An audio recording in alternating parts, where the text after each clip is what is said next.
Mr. President, COVID-19 pandemic has exposed the fragility of our societies and institutions.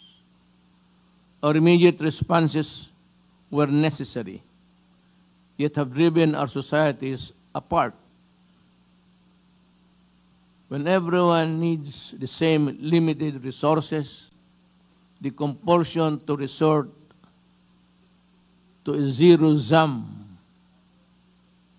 approach is amplified. Yet this pandemic demands the opposite response: enhanced cooperation. Our first priority is to strengthen the capacity of health systems. Without a cure and a vaccine, we can only delay the spread of the disease while we reopen our economies. Life-saving services and products must be made accessible to the most vulnerable, the most to the least. Philippines reiterates the call for universal access for safe and effective COVID-19 vaccines and technologies. If any country is excluded by reason of poverty or strategic unimportance, this gross injustice will haunt the world for a long time.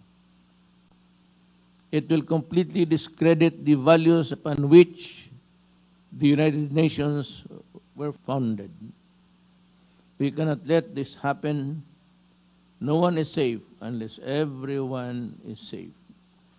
The Philippines strongly supports global medical and scientific initiatives forged at the WHO.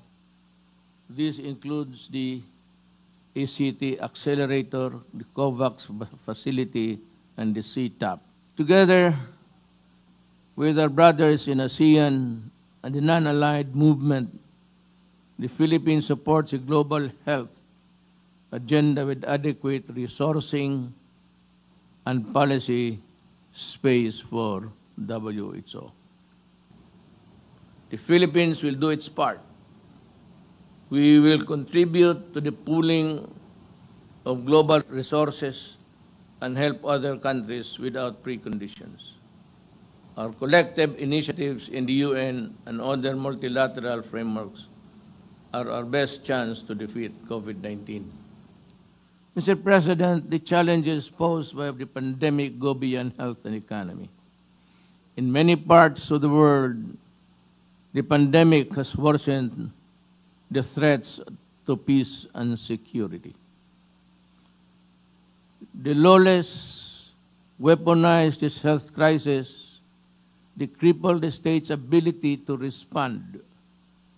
They leave COVID-19 to wreak its worst on the population. This is an inconvenient truth, but one that we must face head-on.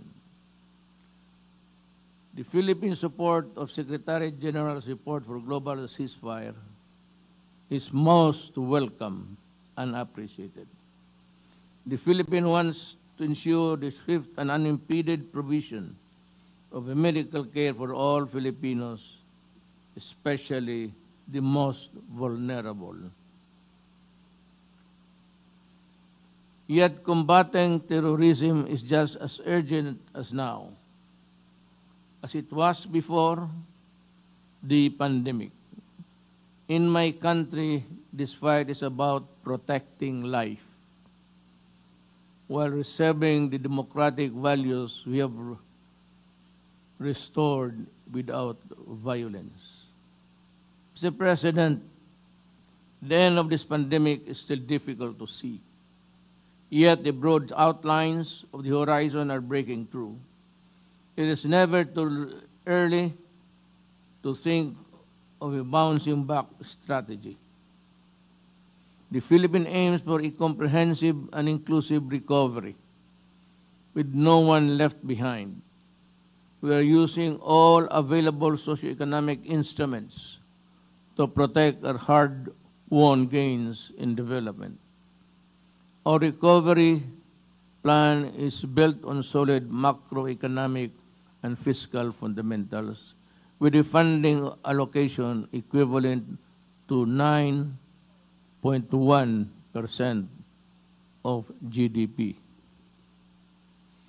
Let us seize this opportunity to establish a new normal, using lessons from the crisis.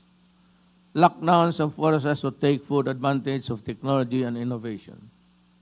It has sped up the adoption of e-commerce, e-learning, video conferencing, and artificial intelligence. Inadvertently, this pandemic has opened greener and more resilient pathways to growth and development. It has also laid bare how interconnected our societies have become. Now is the time to further strengthen our networks of solidarity and cooperation. Mr. President, the time is now for greater collective courage, meaningful actions to see the end of this pandemic. With the path clear, we see how far we can go working with each other and how much we can achieve when we act not as separate nations, but one humanity. There is simply no other way for our United Nations. Thank you.